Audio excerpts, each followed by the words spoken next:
ಅಂಜಲಿ ಹತ್ಯೆ ಕೇಸಲ್ಲಿ ಪೊಲೀಸ್ ಅಧಿಕಾರಿಯ ಅಮಾನತು. ಹುಬ್ಬಳ್ಳಿ ಧಾರವಾಡ ಡಿಸಿಪಿ ರಾಜೀವ್ ತಲೆದಂಡ. ರಿಪಬ್ಲಿಕ್ ಕನ್ನಡ ಸರಣಿ ವರದಿಗೆ ಎಚ್ಚೆತ್ತ ಸರ್ಕಾರ.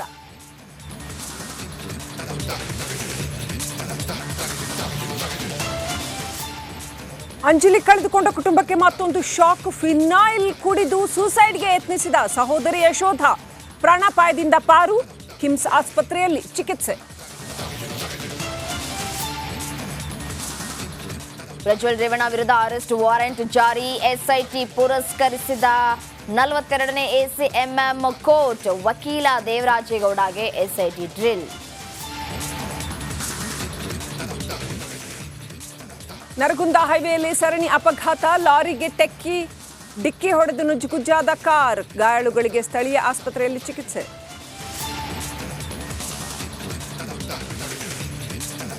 ರಾಜ್ಯದ ಹಲವೆಡೆ ವರುಣನ ಅಬ್ಬರ. ಮನೆಗಳಿಗೆ ನೀರು ನುಗ್ಗಿ ಅವಾಂತರ.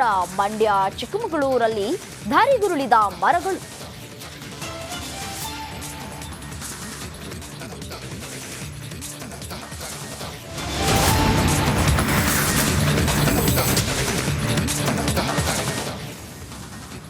ಅಂಜಲಿ ಪರ ನ್ಯಾಯಕ್ಕಾಗಿ ನಿಮ್ಮ ರಿಪಬ್ಲಿಕ್ ಕನ್ನಡ ಧ್ವನಿ ಎತ್ತಿದೆ. ರಿಪಬ್ಲಿಕ್ ಕನ್ನಡದ ಧ್ವನಿ ಈಗ ಇಂಪ್ಯಾಕ್ಟ್ ಉಂಟು ಮಾಡಿದೆ. ಅಲ್ಲಿ ಡಿಸಿಪಿ ರಾಜೀವ್ ಅವರನ್ನ ಅಮಾನತು ಮಾಡಲಾಗಿದೆ. ಕಾನೂನು ಸುವ್ಯವಸ್ಥೆ ಡಿಸಿಪಿ ರಾಜೀವ್ ಅವರನ್ನ ಸಸ್ಪೆಂಡ್ ಮಾಡಲಾಗಿದೆ. ಈವರೆಗೆ 3 ಪೊಲೀಸ್ ಸಿಬ್ಬಂದಿಗಳನ್ನ ಅಮಾನತು ಮಾಡಲಾಗಿದೆ. ಹುಬ್ಬಳ್ಳಿ ಧಾರವಾಡ ಡಿಸಿಪಿ ರಾಜೀವ್ ಕರ್ತವ್ಯ ನಿರ್ಲಕ್ಷ್ಯ ಆರೋಪದ ಅಡಿಯಲ್ಲಿ ಡಿಸಿಪಿ ಅವರನ್ನ ಅಮಾನತು ಮಾಡಲಾಗಿದೆ. ತಡವಾದರೂ ಕ್ರಮ ಕೈಗೊಂಡಿದ್ದಾರೆ ಅನ್ನುವಂಥದ್ದು.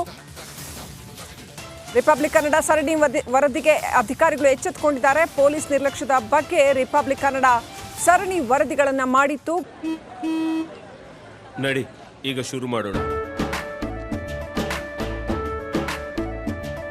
ಕೇಸರಿಯಿಂದ ಮನೋಲ್ಲಾಸ ಮನಸ್ಸು ಮತ್ತೇರಿ ಕುಣಿದಾಡಿದೆ ನೋಡು.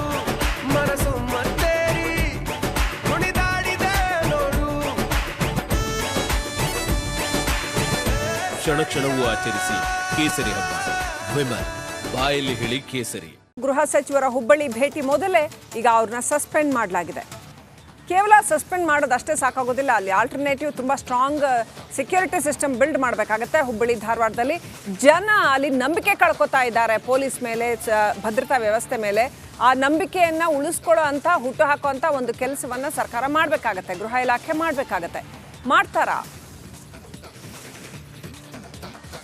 ಅಪ್ಡೇಟ್ ಪಡ್ಕೊಳ್ಳೋಣ. ಪ್ರಕಾಶ್ ಕನೆಕ್ಟ್ ಆಗಿದ್ದಾರೆ. ಪ್ರಕಾಶ್, ಒಂದ್ ಕಡೆ ಡಿಸಿಪಿ ಅವ್ರನ್ನ ಸಸ್ಪೆಂಡ್ ಮಾಡಿದ್ದಾರೆ ಅಂತ, ಅದಕ್ಕೆ ಆಲ್ಟರ್ನೇಟಿವ್ ಆಗಿ ಅಲ್ಲಿ ಕಾನೂನು ವ್ಯವಸ್ಥೆಯನ್ನ ಬಲಗೊಳಿಸುವಂತ ಕೆಲಸ ಕೂಡ ಮಾಡ್ಬೇಕಲ್ವಾ? ಏನ್ ಆಲ್ಟರ್ನೇಟಿವ್ ಏನ್ ಕ್ರಮಗಳು ಕೈಗೊಂಡಿದ್ದಾರೆ ಪ್ರಕಾಶ್?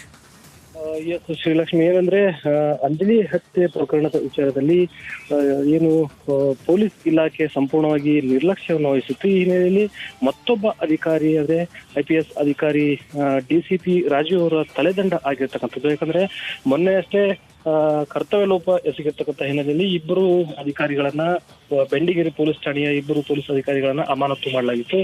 ಇವತ್ತು ಮತ್ತೆ ಈ ಹಿನ್ನೆಲೆಯಲ್ಲಿ DCP ರಾಜೀವ್ ಅವರನ್ನ ಅಮಾನತು ಮಾಡಿ ಸರ್ಕಾರ ಈಗಾಗಲೇ ಆದೇಶ ಮಾಡಿರ್ತಕ್ಕಂಥದ್ದು. ಒಂದ್ ಕಡೆ ಸಾರ್ವಜನಿಕರು ರಕ್ಷಣೆ ಅಂತ ಕೋರಿ ಬಂದಾಗ ಅವ್ರಿಗೆ ರಕ್ಷಣೆ ಕೊಡೋದು ಪೊಲೀಸರ ಕರ್ತವ್ಯ. ಆದ್ರೆ ಈ ವಿಚಾರದಲ್ಲಿ ರಕ್ಷಣೆ ಕೊಡುವಂತ ನಿಟ್ಟಿನಲ್ಲಿ ಇರ್ಬೋದು, ಅದೇ ರೀತಿ ಇಂತಹ ಪ್ರಕರಣಗಳನ್ನ ತಡೆಗಟ್ಟುವಂತ ನಿಟ್ಟಿನಲ್ಲಿ ಪೊಲೀಸ್ ಇಲಾಖೆ ಮುಂದಾಗಿಲ್ಲ ಅಂತಕ್ಕಂಥ ಅಸಮಾಧಾನ, ಆಕ್ರೋಶ ಒಂದ್ ಕಡೆ ಸಾಕಷ್ಟು ಭುಗಿಲೆದ್ದಿರ್ತಕ್ಕಂಥದ್ದು ಹಿನ್ನೆಲೆಯಲ್ಲಿ ರಿಪಬ್ಲಿಕ್ ಕನ್ನಡ ಕೂಡ ನಿರಂತರವಾಗಿ ಸರಣಿ ವರದಿಯನ್ನ ಮಾಡಿತ್ತು.